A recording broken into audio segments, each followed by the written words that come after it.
Masehi sudah menjadi pusat peradaban Nusantara dengan kerajaan Kalingga. Di mana kerajaan Kalingga dengan Ratusima pusatnya? Di Kabupaten Batang. Orang Batang tidak tahu, tetapi bukti sejamannya ada. Apa bukti sejaman? Sumber primer bagi Kabupaten Batang, putra putri Batang hari ini yang hidup di Kabupaten Batang merupakan keturunan dari kesatria-kesatria kerajaan Kalingga pada abad 600 Masehi. Mana bukti sejamannya? Lihat Prasasti Sojomerto. Apa namanya? Prasasti Sojomerto merupakan bukti sejaman.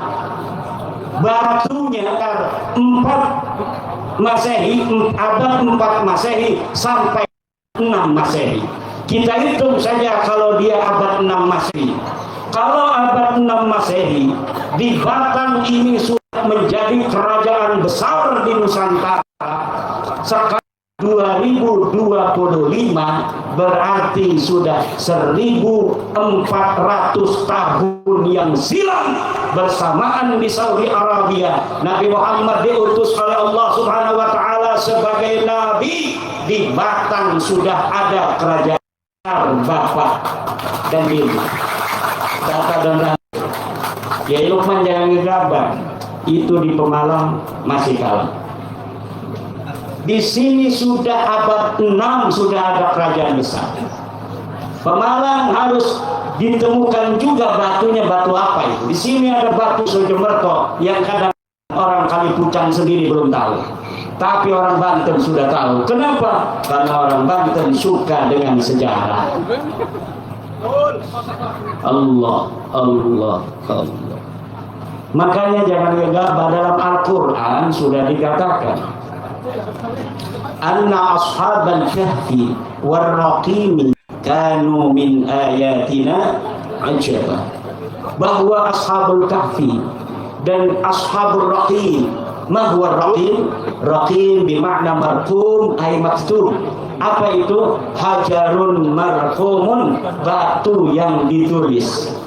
Apa artinya batu yang ditulis? Dia adalah prasasti. Prasasti merupakan sebuah min ayatina ajaba, sebagian dari tanda-tanda kebesaranku. Bagaimana tidak? Mungkin saja di Kalingga itu sudah ada kertas, mungkin saja sudah ada kitab, mungkin saja sudah ada buku, tetapi buku bisa hancur lebur. Tetapi kalau kita nulis di atas batu, dia akan lestari. Bisa 1000 tahun, bisa 2000 tahun, bisa 3000 tahun, bisa 4000 tahun. Maka aku pernah memberikan usul kepada Departemen atau Kementerian Kebudayaan, Kementerian Arsip yang mengurusi arsip, bahwa arsip jangan hanya dengan tulisan, tetapi arsip harus dengan batu. Negara banyak duitnya, beli 1 hektar tanah untuk arsip nasional berupa batu. Beli batu-batu di kali-kali itu yang bagus, yang kualitasnya dirasa akan kuat 5.000, 6.000 tahun yang silam. Tulis sejarah Indonesia yang sekarang ini terjadi. Dari mulai 1945, presiden pertama adalah Insinyur Soekarno, wakil presidennya adalah Muhammad Hatta, panglima besarnya adalah Jenderal Sudirman. Kemudian diganti oleh Presiden Soeharto, diganti oleh Presiden B.J. Habibie, diganti oleh Presiden Gus Dur radhiyallahu anhu, diganti oleh Presiden Megawati, diganti oleh Presiden Susilo Bambang Yudhoyono, diganti oleh Presiden Joko Widodo. Kemudian pada 2024 diganti oleh Presiden Prabowo Subianto. Ditulis di dalam prasasti Kemudian ketika ada lagi pergantian kepemimpinan, ditulis terus wahakada ila yaumil qiyamah.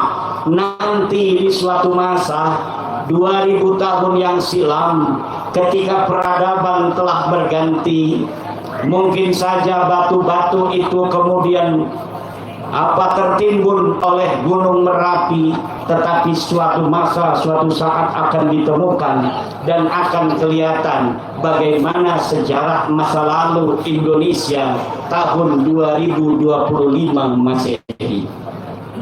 Ini harus jadi pelajaran. Ini harus menjadi iktibar. Bagaimana kita mengenal masa lalu hanya dari batu-batu yang ditinggalkan oleh leluhur kita, orang-orang Kalingga di Batang ini. Bagaimana orang-orang Pajajaran mengenal Prabu Siliwangi dari batu tulis yang ditinggalkan oleh Prabu Siliwangi. Bagaimana orang-orang Mataram masa lalu dinasti Sailendra mengenal seluruh mereka dengan Borobudur ditinggalkan begitu megah, dengan Roro Jonggrang, dengan Candi Prambanan dan lain sebagainya. Tapi kalau kita hanya menyiapkan kertas yang terbuat dari kayu bahannya, kertas bisa dimakan raya, saudara.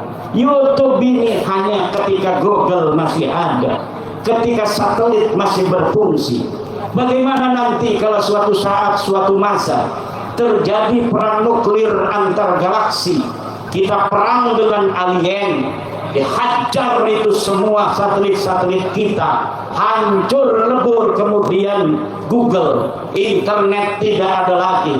Apa yang ada di YouTube pidato-pidato saya kemudian hilang. Betul apa tidak? Tulisan dimakan rakyat hilang. Apalagi kalau jadi bungkus gegodok, jadi bungkus bala-bala bakwan, akhirnya itu dibakar sebagai sampah.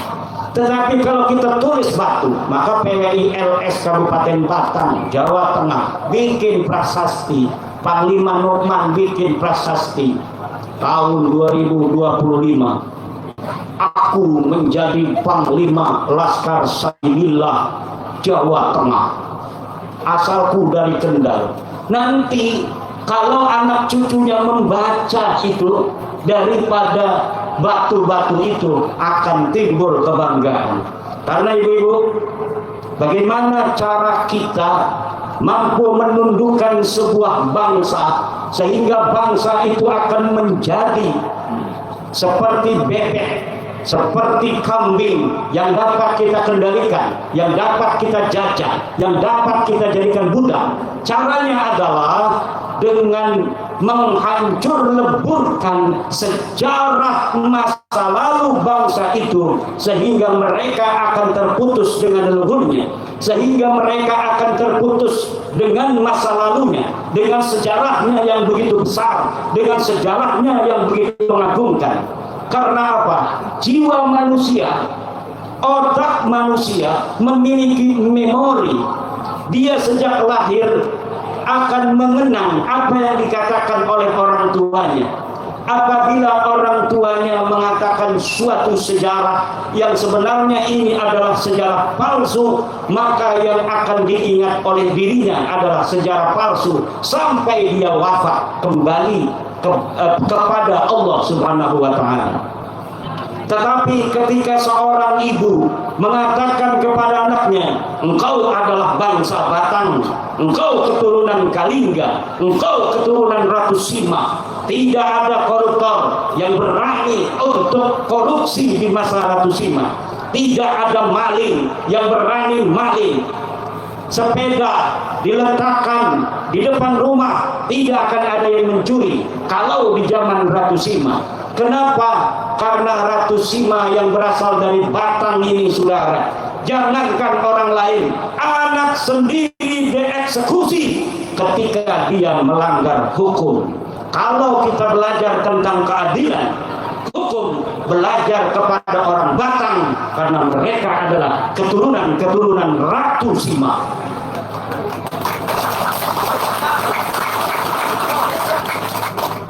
Kalau belajar tentang keberanian, belajarlah kepada orang-orang Batang, karena karena mereka adalah keturunan kesatria Kalingga.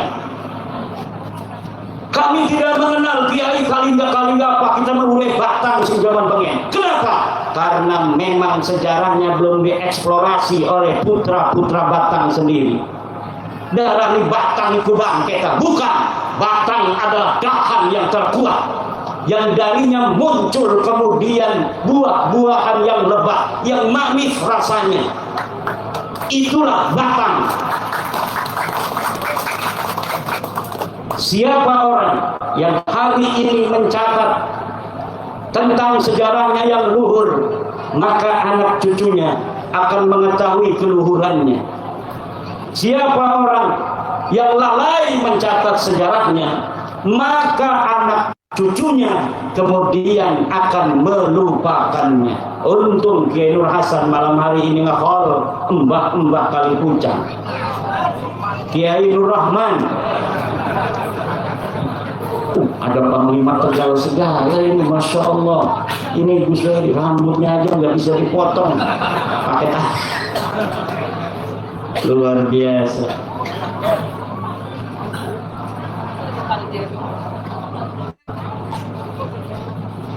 Jaya Katwang, tahu Jaya Katwang? Kediri.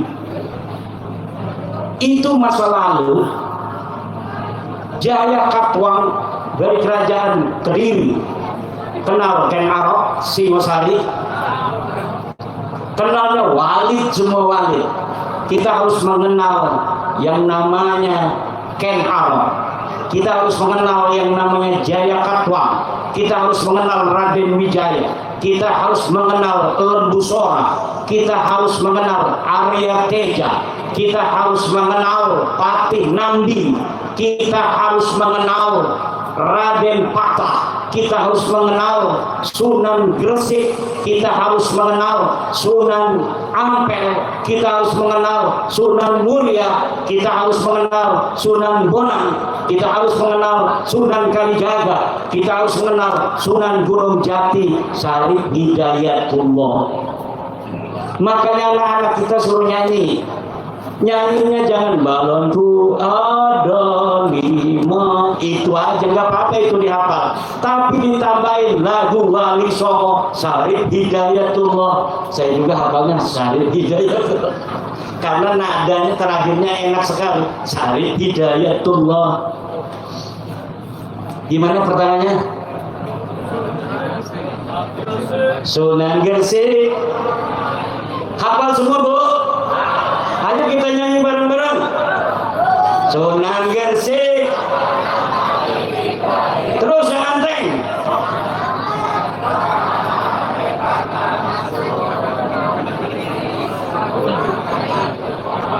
Tepuk tangan. Luar biasa ini, alhamdulillah. Jaya Katwang pakai benderanya apa? Merah putih. Singasari pakai bendera apa? Merah putih. Kerajaan Mataram kuno pakai bendera apa? Merah putih. Kerajaan Surakarta setelah dia berpisah dengan saudaranya Jogja pakai bendera apa? Merah putih. Kerajaan Aceh pakai bendera apa? Merah putih. Kerajaan-kerajaan di Sulawesi, Bone, benderanya juga merah putih. Apa yang dibawa oleh Sisingamangaraja ketika perang melawan Belanda?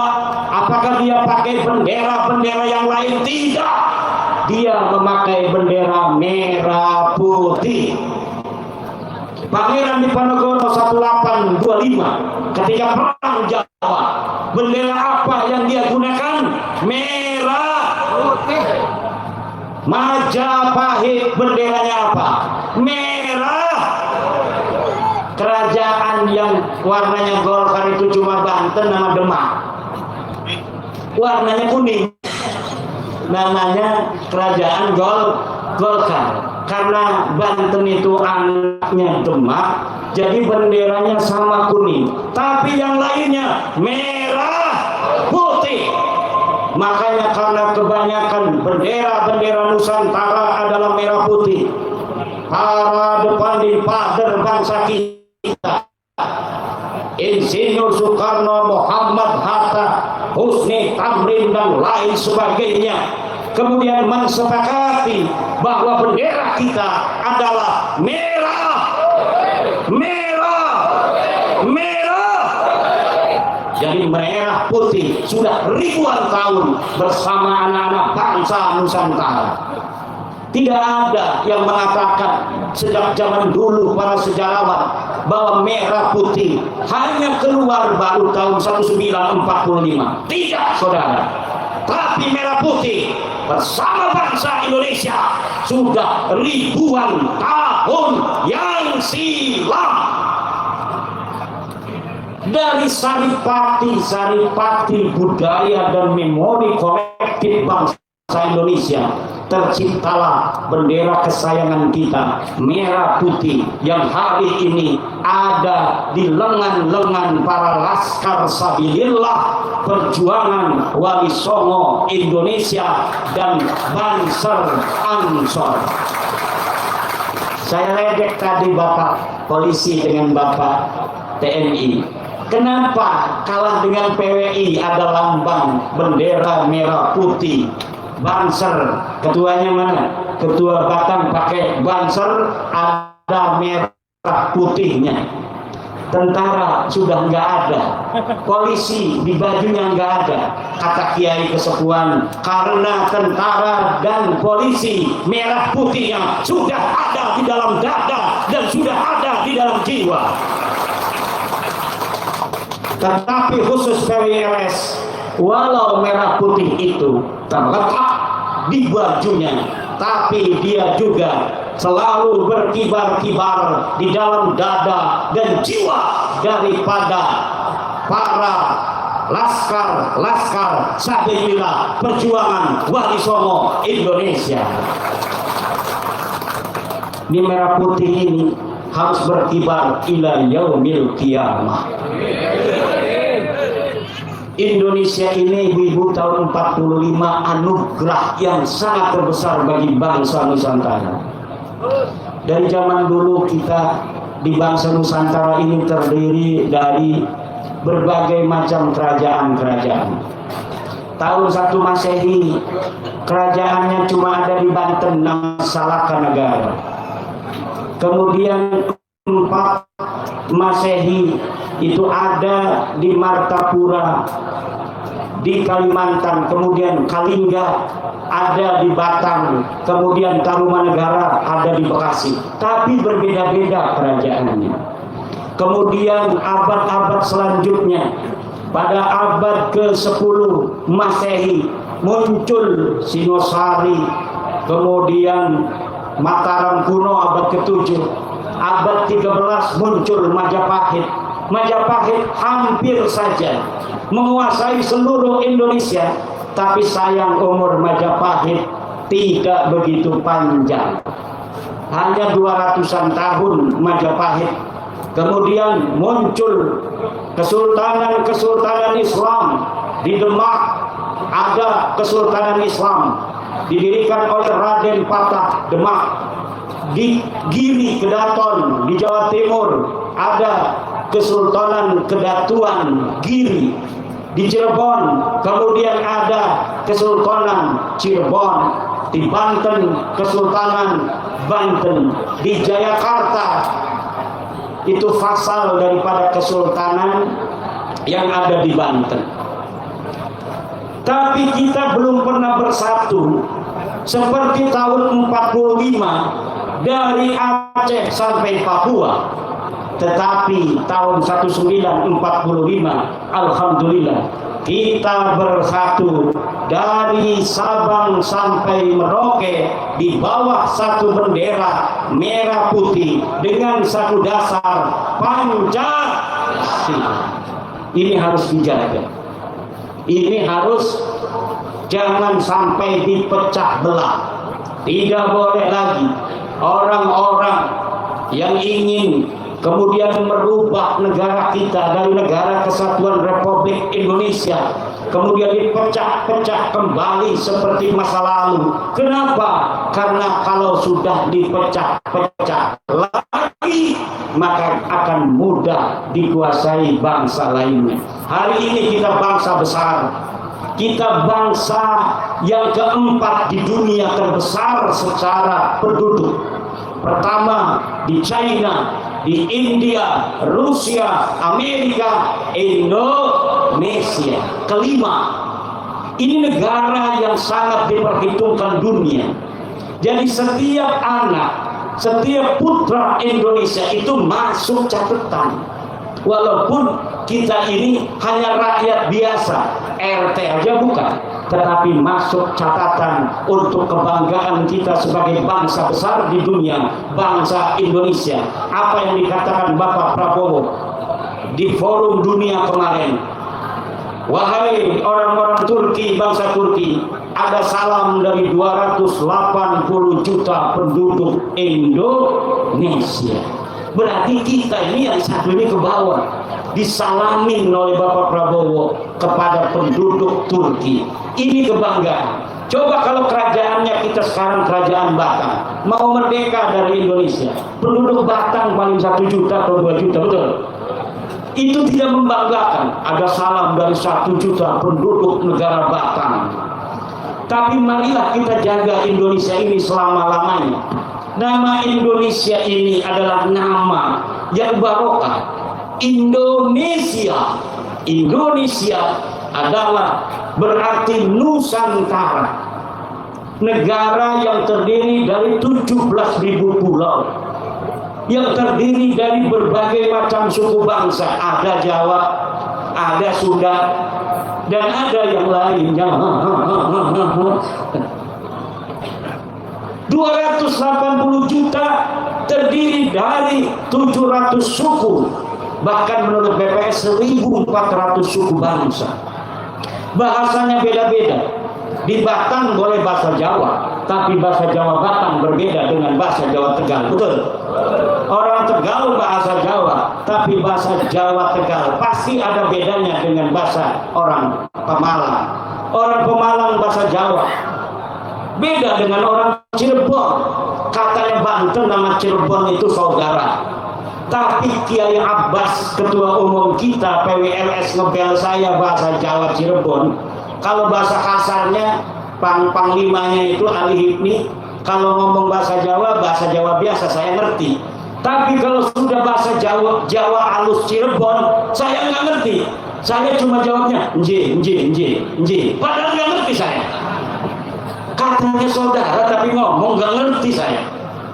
Katanya yang tua itu Banten karena anak pertama. Kata Kiai Abbas, Banten itu adiknya yang muda karena bapaknya orang Cirebon. Pengen keleh, bayar dan keleh. Kiai Abbas. Yang paling tua itu dilihat dari anaknya, Pak. Betul. Nih, kalau bapaknya mati lebaran, adik-adik itu kemana? Ke kakak laki-laki tertua silaturahminya, betul atau tidak? Makanya pasti Pangeran Pasarean yang ada di Cirebon itu kalau lebaran dia datang ke Banten, bukan Sultan Hasanuddin datang ke Cirebon. Dia nunggu dulu di Banten. Setelah Pangeran Pasarean itu silaturahmi salaman, baru Sultan Hasanuddin di Cirebon. Untuk apa? Untuk ziarah. Begitu tata keramanya. Walaupun sekalian aja ketemu di sana, ketemu di tempat penjara, itu namanya tidak berakhlak, bos. Ke rumah dulu yang tua, baru yang tua ziarah ke bapaknya. Walaupun rumah yang muda itu dekat dengan makam ayahnya. Itu sopan santun bangsa Nusantara sejak dulu. Bu, baca juga di dalam buku Mendes Pinto, orang Portugis juga, lebih muda dia, lebih tua, 1580-an dia ke Nusantara. Kalau tadi Tommy Pires 1513 sudah ke Indonesia, dia sudah ke Nusantara, dia mencatat Pajajaran, dia mencatat Majapahit, dia mencatat Demak, dia mencatat Tuban dan lain sebagainya. Apa yang disebutkan melalui buku itu? Sopan santun orang Jawa. Katanya orang Jawa, kalau ketemu dengan raja, dia hanya melihat kaki sampai pusarnya. Kalau ngomong, dia tidak pernah mendekat ukuran 4 langkah. Jadi itu raja 4 langkah dia ngomong di situ. Dan kebanyakan yang berbicara langsung itu jarang. Adanya dia ngomong kepada wakilnya raja. Itu akhlak. Kalau berbicara dengan orang yang sebaya, orang yang sederajat bukan raja, maka dia menyilangkan tangannya ke dada kiri. Nggih. Itunya yang belah sana ngomong nggih, yang belah sininya juga megang dada nggih. Itu dicatat oleh orang Portugis tahun 1513. Dan orang Jawa katanya, kalau dipegang kepalanya, maka dia langsung ngajak duel pada orang yang megang kepalanya. Tahu raja terhebat di Demak siapa? Sultan Trenggono. Siapa sultan terhebat di Demak? Sultan Trenggono, putra daripada Raden Patah. Bagaimana dia wafat? Dia dapat mengalahkan kerajaan-kerajaan kafir. Dia dapat mengalahkan penjajah. Tapi dia punya kesalahan kecil, yaitu megang kepala budak.